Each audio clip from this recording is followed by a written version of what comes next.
Bring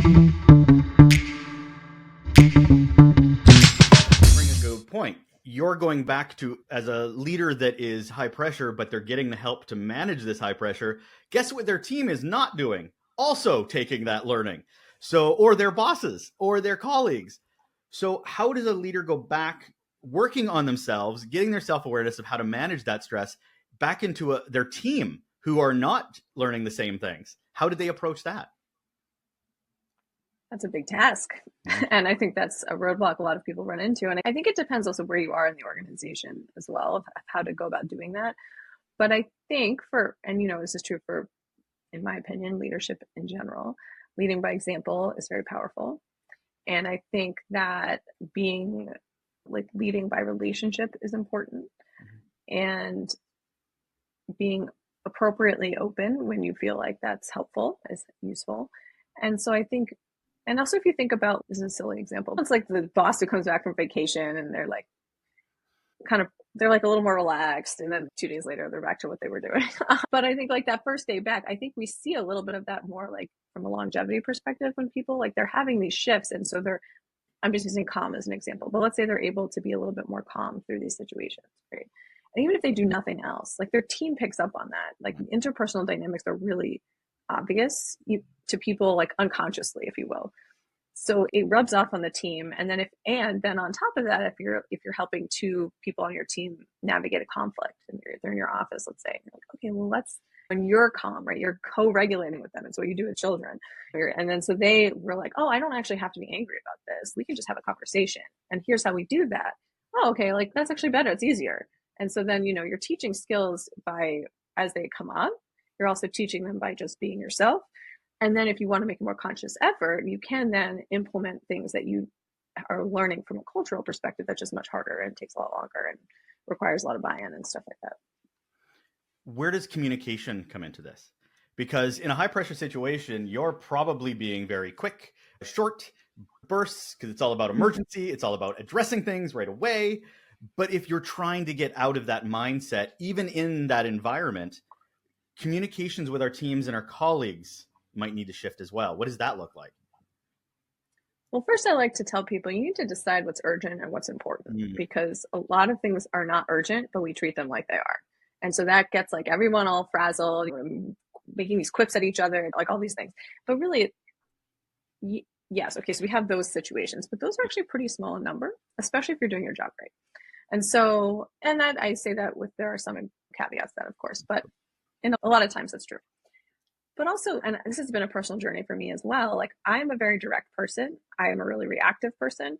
And so when I started leading people and being a leader, I had to stop doing that, because what I quickly realized is that was not helpful to myself or to other people or to my organization, because most people don't hear directness well, especially if it's not 100% positive. And so what I had to start doing is saying, yes, I hear you. I appreciate what you're saying. This is what I'm hearing you say. Let me think about that. I'll get back to you by the end of the day. This person would leave, and then I would be able to like rant in my head about it, call a friend, whatever, and then think about, okay, what is the problem I need to solve? What is the outcome I need? And how am I going to talk to that person to get that outcome? I do not want to get in my own way. And so how do I do that? And that line of communication, as a therapist, I can do that. But for many people, they need to be taught how to do that, because it's hard to communicate with people, especially when you guys are on different pages. Or for example, a lot of people say, I have this really difficult coworker. They're very rigid. Okay, well, they could just be a rigid person, or they're probably really anxious. And so if you think about them as an anxious person and communicate with them that way, let's see how does that help your relationship, or how does that help you get things done? And oftentimes it's really helpful, because that person doesn't then become defensive, because they're being spoken to. Oh yeah, that is really hard. Here's some options. What do you think? It feels more collaborative, whatever the communication shift is. Right. So it's also it's like theory of mind. It's how you understand people. It's giving people the benefit of the doubt. It's understanding your own reactions. And then the actual language that you want to use is a lot of what we teach people. I mean, there's some key phrases, like it's very therapist-y. I'm wondering if is a great way to start talking, because you're not saying one thing. I'm wondering if is very like disarming, right? So there are like phrases such as that we teach people, but we're also teaching them about other people, and we're teaching them other things, if that makes sense. Absolutely. I will use a Mike Tyson quote, because it's the best. Love Mike Tyson quotes. He has some really good ones. It's great to have a plan until you get punched in the face. Until punched in the face. That's a favorite quote of mine. I love that quote. And this sounds all great, but I know there are people going, I am too busy for this. I don't have time to think about I'm wondering if. I'm like, I am having to put out 17 fires and you want me to take a step back? I have to lead through a fire, figuratively or reality. How do you talk to people like that? Yes. I mean, that's all true. And it all depends on how you want things to be different. You have to do things differently. And no one has the time for that. I hear all this all the time. Somebody with young kids, like there are all these books about how you talk to young kids, right? And one of the things they tell you is you're supposed to be funny and like playful and everything's supposed to be a joke and the monster's coming to eat your socks or whatever. And that's how every parent is. No one has the time for this. I need them in the car. I don't need this bullshit, whatever. But in the end of the day, like if you just do that, your kids will be in the car in 5 seconds and then it's all over. No one's mad. No one's angry. You're actually saving time. And I think the same thing applies to the workplace when you do things differently. Like you just want people to go away and do their job. I understand that, but they're not. Right? And so how do you, as a leader, get them to do that so that everyone's happy, nobody's quitting, you're not paying for new people, they're making more money, no one's losing their job, all the things. And it does, as a leader, it requires you to be different. It requires you to do things that are irritating. It requires you to take a step back and do things differently because otherwise you're getting in your own way. And that's why they come to us in the first place.